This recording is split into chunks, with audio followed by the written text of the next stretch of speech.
Adunay usa ka bata nag-edad og 15 anyos nagsaulog siyang adlong natawhan.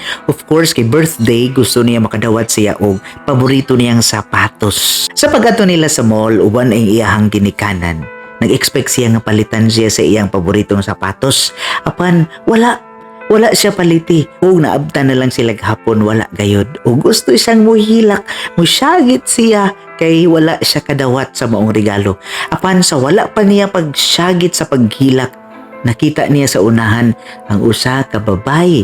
Manghod pa niya sa pangidaron mga age 10. Nag-smile, nagpakita sa nindot kaayong pahiyom kaniya.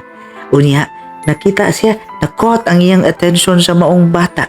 Ug didto miduol siya ug nawa ang iyang gustong paghilak ug nakig-istorya siya sa bata.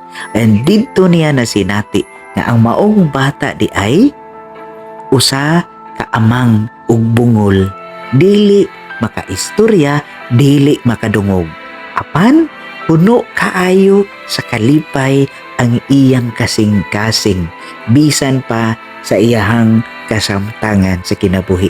O mauna ang katong bata nga nagsaulog sa iyong birthday nga nangandoy og sapatos nga gustong mohilak, nausab ang iyang disposisyon o ingon siya siyang kaugalingon. Lahi na lang akong pangayoon. Gusto ko nga malipayon sa kanunay.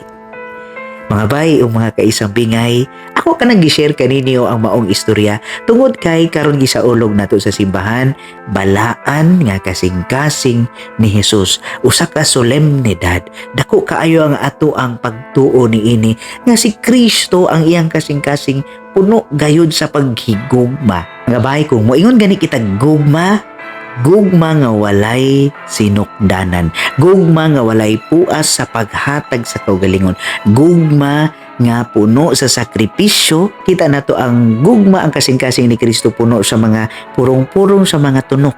Pasabot niini dili sayon ang iyang giagian, apan tungod sa gugma kini mo ay magtukmod kaniya sa iyang pagpadayon sa paghalad sa tanan niya aron lang kitang tanan nga mga pinangga niya maluwas o makaangkon sa kinabuhi nga tunhay. Apan mao lagi na ang sakit kaayo nga kita mo'y giiyang gihigugma, nagdilaab sa gugma, nagbukal-bukal sa kainit ang iyang gugma alang kanato.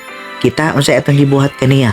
Bugnaw pa sa simod sa iring. Wala nagpakabana, wala giyoy simba-simba, wala man lani basa-basa sa Biblia, wala nakaila sa Ginoo. Busa, unsaon man nato ni pagkaangkon ug unsaon man nato pagsuhid sa iyahang kinaiya. Isip mga Kristohanon, mao na atong problema kasagaran nato, no? Bisan gamay lang nga mga pagsakripisyo, dili ta kaagwanta. Huwang kaayo ang pasensya. May problema, reklamo, bagulbul, yaw-yaw. Hinaut unta mga bay sa atong pagsaulog nining balaan nga kasing-kasing ni Jesus.